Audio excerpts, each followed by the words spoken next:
that left this out. It's very important that you know this. I had gone to Welch, West Virginia, which is the county seat of McDowell County, where I'm from. It's the most southernmost county in the coal fields of West Virginia. And I wanted to buy a suit because I didn't own a suit. To go, it was important that for the National Science Fair, my mom said that I should have a suit. So I went into this men's store and came out with a suit that was, well, basically orange in color. I'm sure it had been down in the basement for quite a few years, but it fit perfectly. I loved it, and I thought I would really stand out. When I walked outside the men's store, I heard a band playing, and naturally I was attracted to that. So I went down, and it was actually a recording. They were playing the Navy hymn, and on top of the car there in the parking lot was somebody who had a rather large head and a brown face, waving his hands, and it turned out to be Senator John F. Kennedy. And he was trying to convince West Virginia coal miners to vote for him in the primary against Hubert H. Humphrey. I actually like Hubert H. Humphrey because we got the same initials. I'm Homer H. Hickam. but that's all I knew.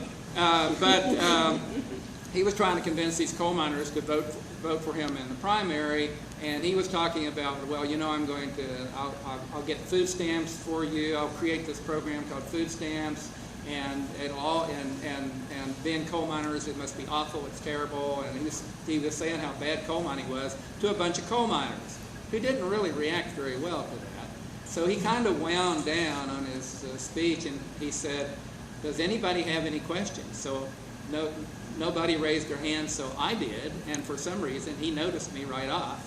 And he said, "Yes, the boy in the suit." And I said, being the rocket boy and all that, I said, "What do you think we ought to do in space?" And I bet you Jack Kennedy hadn't given 10 seconds thought about space, and he certainly never thought that he'd get that question in Welch in McDowell County, West Virginia. So he was kind of taken aback, and he looked at me and he said, well, what do you think we should do? And we had a little observatory in Coalwood. We had a little telescope, and we used to look up, and I like to look at the moon because I was real nearsighted and I could actually see it. And so it just came out of me, and I said, well, I think we ought to go to the moon. And he said, why would we want to go to the moon? And I said, I looked around at all those coal miners, and I said, well, we could just go up there and mine the blame thing. And the coal miners went crazy. They started applauding. Oh yeah, we go up there and mine anything. You know, we're West Virginia coal miners. And Kennedy said, well, if you elect me president, maybe we will go to the moon. And he said, we got to get this country moving again. And he started talking about getting the country moving again, not about how awful their jobs were and food stamps and all that, but let's get things going. Let's go to the moon. And so years later, I didn't work Apollo. I was late for that. I didn't come to the space agency until 1981, when I was 38 years old, when the space shuttle just started to fly.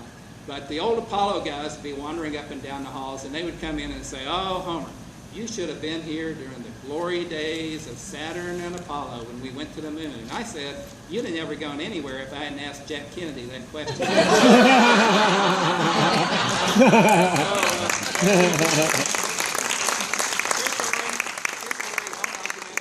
And when I have a little